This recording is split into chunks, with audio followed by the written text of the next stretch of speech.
नमस्कार दोस्तों। तो आज हम बात करते हैं न्यूट्रिशन के बारे में। न्यूट्रिशन क्या है?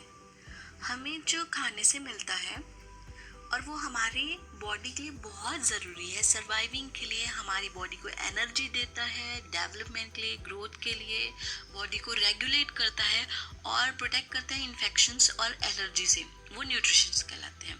और उसमें जो सब्सटेंस होता है उसे कहते हैं न्यूट्रिएंट्स। जो बहुत ज़्यादा मात्रा में चाहिए होती है उसको बोलते हैं मैक्रोन्यूट्रिएंट्स, जैसे कि carbohydrate, proteins, vitamins, water and fat. और जो हमें कम मात्रा में चाहिए होती है जैसे calcium, potassium, phosphorus, sodium, magnesium, ये सारी चीज़ें जो कम मात्रा में चाहिए होती है पर उतनी ही ज़रूरी होती है, बहुत ज़रूरी होती है ये भी हमारी बॉडी को सही तरह से चलाने के लिए। तो आज देखते हैं कैल्शियम के बारे में। हमारी ये हड्डियाँ पूरी कैल्शियम से बनी हुई हैं, हमारे दांत कैल्शियम से बने हुए हैं। तो ये बहुत इम्पॉर्टेंट है क्योंकि बच्चा जब जब जन्म लेता है तो उसकी ग्रोथ ही हड्डी की वजह से होती है। उसकी ग्रोथ का एक बहुत बड़ा रीज़न है कि हड्डियों में कैल्शियम आना चाहिए, फॉर्मेशन होना चाहिए। कैल्शियम जो एक माइक्रो न्यूट्रिएंट है पर इसकी कमी मात्रा से बहुत सारे प्रॉब्लम फेस करने पड़ सकते हैं। इतना तो जानते हैं कि हमारे दांत और हड्डियां कैल्शियम के बने होते हैं। सिंपल है तो न्यूबॉर्न बेबी के लिए, प्री स्कूलर्स और स्कूल गोइंग टीनेज तक की कैल्शियम बहुत ज़्यादा ज़रूरत होती है क्योंकि ग्रोथ होती है बॉडी की पूरी। और इसमें दूध के दांत टूटने से लेकर नए दांत आते हैं, परमानेंट टीथ आती है, इसलिए। और उतनी ही ज़रूरी होती है प्रेग्नेंट वुमेन और लैक्टेटिंग वुमेन के लिए। प्रेग्नेंट वुमेन के लिए क्यों? क्योंकि उसके फीटस में जो अनबॉर्न बेबी है उसको बनने के लिए, उसके डेवलपमेंट के लिए वो मदर से लेता है सारा न्यूट्रिएंट्स, है ना। और वैसे ही जो इन्फेंट होते हैं, न्यूबॉर्न बेबी होते हैं, उन्हें भी माँ के दूध से ही सारा मिनरल्स लेना होता है। तो एक लैक्टेटिंग वुमेन को कैल्शियम की भरपूर मात्रा मिलनी चाहिए। तो बहुत ध्यान देना चाहिए, विशेष ध्यान देना होगा लैक्टेटिंग वुमेन और प्रेग्नेंट वुमेन के को कैल्शियम मिलते रहे। एक एडल्ट को 1200 ग्राम की कैल्शियम की ज़रूरत होती है और ये बहुत ज़रूरी होता है हमारे बॉडी में बाकी जो न्यूट्रिएंट्स हैं उसके एब्जॉर्प्शन के लिए, मतलब उसको यूज़ करने के लिए। ये कॉन्ट्रैक्शन और रिलैक्सेशन में हेल्प करता है। हार्ट की नर्व्स जो सेल्स होते हैं उसमें मैसेज कन्वे के लिए, पास करने के लिए ज़रूरी होता है। ब्लड क्लॉटिंग के लिए भी बहुत ज़रूरी होता है, थक्का जमने के लिए, ऑब्वियसली रैपिड ग्रोथ के लिए बॉडी के, और सबसे ज़्यादा कार्ब्स, विटामिन्स एंड प्रोटीन्स के एब्जॉर्प्शन के लिए हेल्प करता है। सबसे ज़्यादा हम कैल्शियम मिल्क में ले सकते हैं जो कि समानतः अवेलेबल होता है हर जगह। और दूसरा केला सबसे अच्छा स्रोत है। और आप बाकी दूसरे जो वाइट कलर के सफ़ेद फल होते हैं जैसे कि तिल हो गया, सिंघाड़ा हो गया, ये सब में कैल्शियम भरपूर मात्रा में होती है। और दूसरे अनाज हो गए जैसे राइस, रागी, पल्सेस हो गए, मूंग, चने, राजमा, सोयाबीन, ये सब बहुत अच्छे स्रोत हैं। कैल्शियम एक मुख्य घटक है, ये आज के वैज्ञानिक ने कहा है, पर हमारे आयुर्वेद में वाग्भट जी ने 3500 साल पहले यह बता दिया था।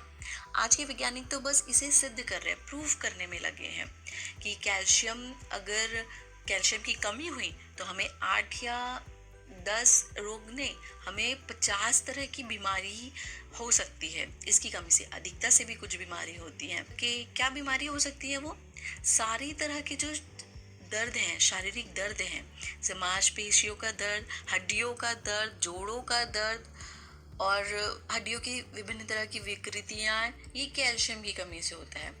और रक्त के बहुत सारे रोग भी कैल्शियम की कमी से आते हैं। कफ के रोग भी कैल्शियम की वजह से हो सकते हैं। ये कभी कम नहीं होने देना चाहिए हमारी बॉडी में। अगर आप आयुर्वेद ना भी मान रहे हो तो मॉडर्न साइंस तो मानते हैं। मॉडर्न साइंस की कई सालों की ये रिसर्च कहती है कि कैल्शियम हमारे लिए इतना ज़रूरी है क्योंकि यह आवश्यक है दूसरे पोषक तत्वों को यूज़ करने के लिए।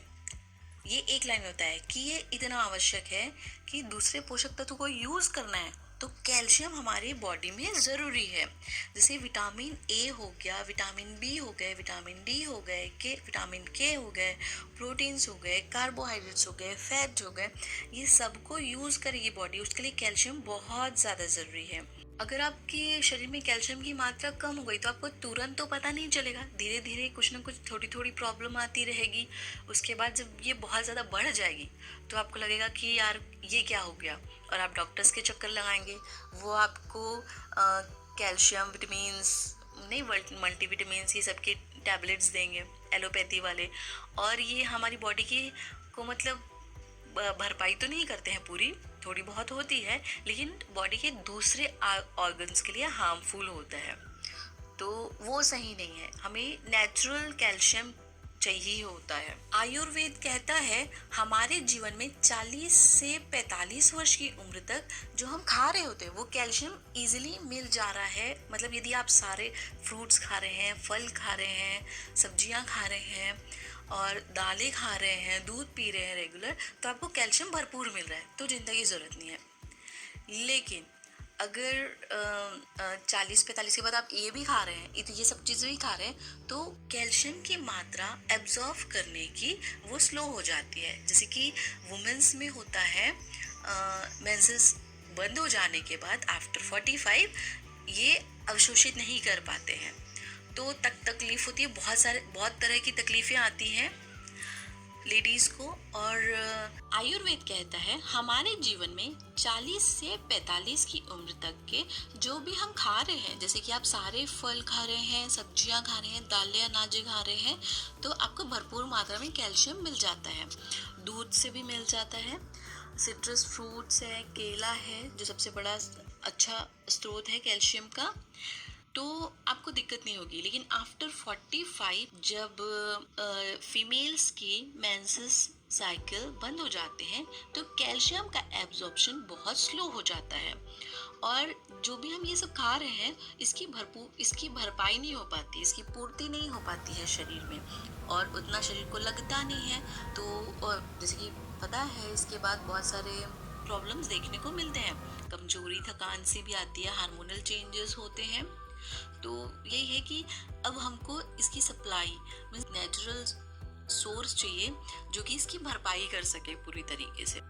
तो क्या है वो, मैं नहीं सजेस्ट करूँगी कि आप कोई टैबलेट्स लें, कैल्शियम की टैबलेट लें, पर बहुत नेचुरल, बहुत सस्ता और बहुत वैज्ञानिक कह सकते हैं जो हमारे पूर्वजों ने, पहले के लोगों ने बनाई है। एक परंपरा है भारतीयों में पान खाने की, और उसमें हम खाते हैं चूना। तो चूना सबसे अच्छा घटक है कैल्शियम का, तो आप चूने से कैल्शियम ले सकते हैं। आप जैसे एक जग पानी है उसमें 1-2 ड्रॉप लिक्विड चूना डाल के आप उसको यूज कर सकते हैं। ये छोटे बच्चों की ग्रोथ के लिए भी बहुत अच्छा रहेगा, कैल्शियम उसको अच्छे से मिलती जाएगी, क्योंकि कई बार होता है कि बच्चे पूरा फल तो उतना खा नहीं पाते हैं, तो ये बहुत अच्छा है। आप पानी के साथ पिए। हमारे भारत में एक परंपरा चली है, उत्तर भारत से दक्षिण भारत, पूर्व से पश्चिम तक के पान खाने की, उसमें हम चूना खाते ही हैं।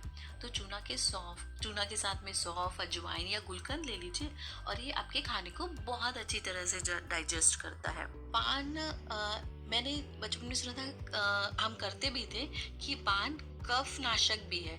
कुछ विशेष पान होते हैं जो कफ में फायदा करती है, तो यह एक प्रकार की औषधि है। हाँ, बस कत्था नहीं होना चाहिए, क्योंकि वह स्वास्थ्यवर्धक नहीं, कह सकते हैं स्वाद के लिए होता है। तो पान में चूना, सौंफ, अजवाइन और गुलकंद खा सकते हैं, और ये बहुत फायदा करेगा। तो आज की वीडियो आपको थोड़ी बड़ी लगी होगी, पर बहुत सी इम्पोर्टेंट चीज़ थे। लगता है कि कुछ छूटना नहीं चाहिए, इतनी क्या छोड़ दो, इतना ज़रूरी है ये। और जो जनरली हम गलतियां कर देते हैं, ध्यान नहीं देते कि अरे कैल्शियम कौन उतना ध्यान देता है, छोटी सी तो चीज़ है। हम रोटी सब्जी फल ऐसे खाते हैं, बट ये ध्यान नहीं देते कि हाँ भाई ये भी ज़रूरी है, हर चीज़ ज़रूरी है, हर माइक्रोन्यूट्रिएंट्स उतनी ही ज़रूरी है। तो प्रॉपर पोषक तत्व पूरी मात्रा में मिलनी चाहिए शरीर को, और फिट रहें, ना डॉक्टर की ज़रूरत है, ना हॉस्पिटल के चक्कर लगाने पड़ेंगे, आप फिट रहेंगे तो अच्छा लगेगा, आपके अपने अच्छे खुश रहेंगे। तो ये इन्फॉर्मेशन अच्छी लगी हो तो आप शेयर कर सकते हैं अपने अपनों के साथ, और अगर लगता है कि हाँ कुछ कमी है या कुछ आप अपनी जानकारी शेयर करना चाहते हैं तो प्लीज़ कमेंट बॉक्स में भी आप अपने कमेंट्स दे सकते हैं। Thank you for watching. जय हिंद।